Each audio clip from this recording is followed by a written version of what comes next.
प्रिय दर्शकों, आज की कहानी एक नाग नागिन मणि और एक किसान के ऊपर है। माना जाता है कि यह कहानी जो भी पूरा सुनता है उसके घर में धन की कमी कभी भी नहीं होती है। प्राचीन समय की बात है, जब एक गांव में एक किसान रहा करता था। वह किसान बहुत ही ज्यादा ईमानदार और मेहनती था। वह रोजाना खेत में जाता था और मेहनत करता था और वह अपनी मेहनत की कमाई ही खाता था। कभी भी वह किसी के साथ बेईमानी नहीं करता था। वह भक्ति भाव भी रखता था। मगर एक दिन उससे एक बहुत बड़ी चूक हो जाती है। दरअसल जब वह किसान अपने दो बैलों के साथ अपनी खेत की जुताई कर रहा होता है, तभी उसको एक बिल दिखाई देता है। जब वह उस बिल पर अपनी कुदाल को चलाता है, तब वह देखता है कि गलती से उसकी कुदाल की वजह से एक सांप के दो टुकड़े हो गए और थोड़ी सी मिट्टी हटाने के बाद वह देखता है कि वहां पर एक छोटा सा सांप का बच्चा भी है। यह देखकर किसान को अपने ऊपर बहुत ज्यादा पछतावा होता है। वह सोचता है कि मुझसे ऐसी गलती क्यों हो गई, अब मैं इस गलती को सुधारने के लिए क्या करूं। मेरी एक गलती की वजह से इस सांप के ऊपर से उसके पिता का साया उठ गया। किसान बहुत ज्यादा हैरान परेशान हो जाता है। वह सोचने लगता है कि अब मैं क्या करूं। तभी प्रिय दर्शकों, उसके मन में एक विचार आता है कि वह सोचता है कि अब मैं ही इस सांप का पालन पोषण करूंगा और अपने बच्चे की तरह रखूंगा।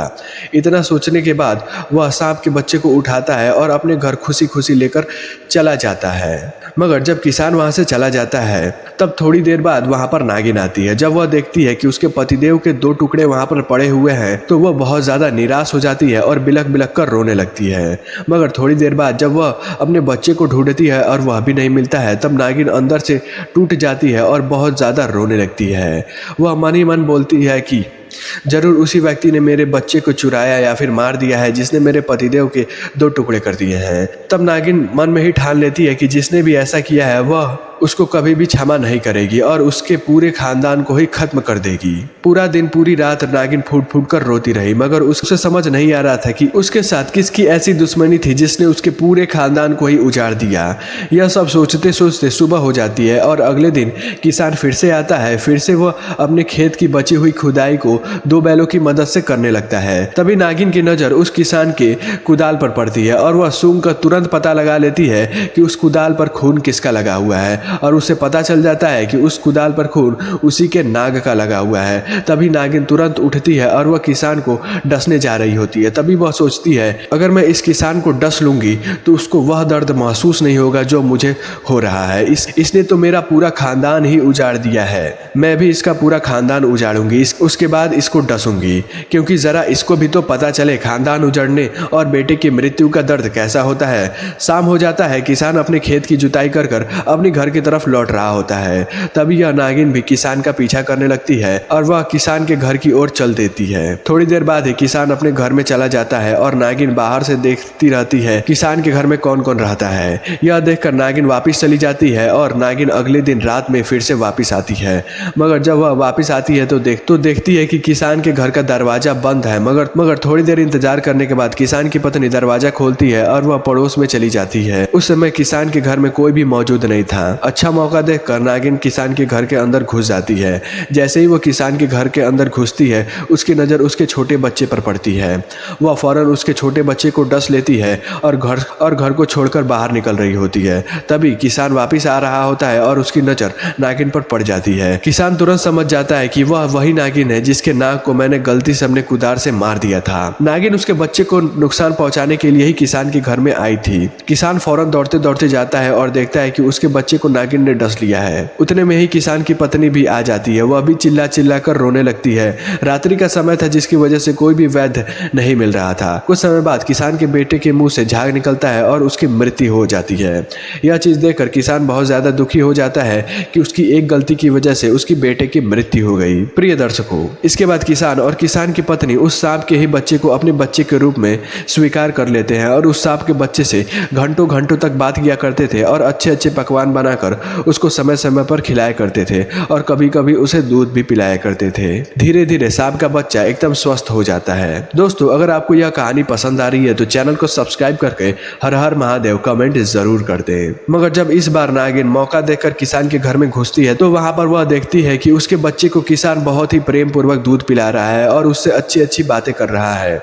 यह देखकर नागिन बहुत ज़्यादा हैरान हो जाती है। उसे अपनी आंखों पर विश्वास नहीं हो रहा था कि एक इंसान उसके बच्चे को इतनी अच्छी तरीके से पालन पोषण करेगा। इतनी अच्छी तरीके से पालन पोषण तो वह भी नहीं करती थी अपने बच्चे की। यह देखकर नागिन वापस लौट आई और पूरी रात यही सोचती रही, क्या मैंने जो देखा वो सत्य था या फिर यह सिर्फ मेरा एक भ्रम था।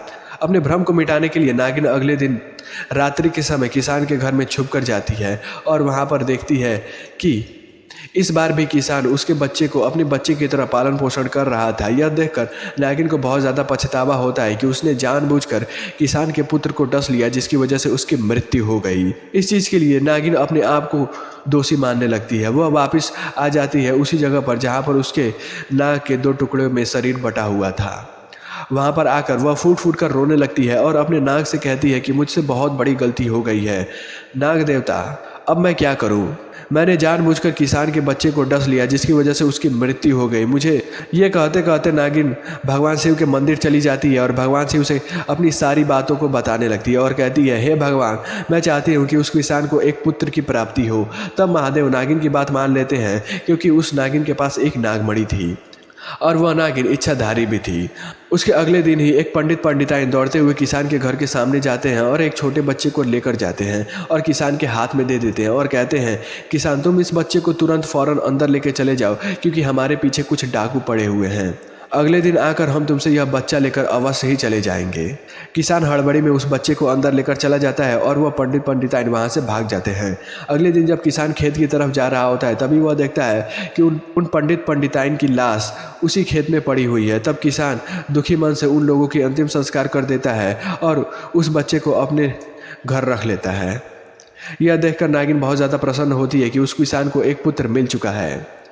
यह देखकर नागिन भी अब सोचने लगती है कि अब मेरी ज़िंदगी में कुछ नहीं बचा है, मुझे भी अब मृत्यु चाहिए। मगर उस नागिन के पास एक नागमणि थी। तभी वह नागिन एक महिला के भेष में बदल जाती है और किसान के पास जाती है और कहती है, हे किसान, मैं तुम्हें एक चीज़ देना चाहती हूँ। तब किसान कहता है, वो चीज़ क्या है जो तुम मुझे देना चाहती हो। तब वह नागिन बताती है कि मैं वही इच्छाधारी नागिन हूँ जिसके नाग को तुमने मारा है और उसके बच्चे का पालन पोषण कर रहे हो। तुम मुझे बहुत भले मानव लगते हो, इसलिए मैं तुम्हें अपना नागमणि देना चाहती हूँ। जाते जाते वह नागिन किसान से एक बात कहकर जाती है कि हम सांप की जाति हैं और हम किसी के भी वफादार नहीं होते हैं। मेरा बच्चा भी अब बड़ा हो गया है।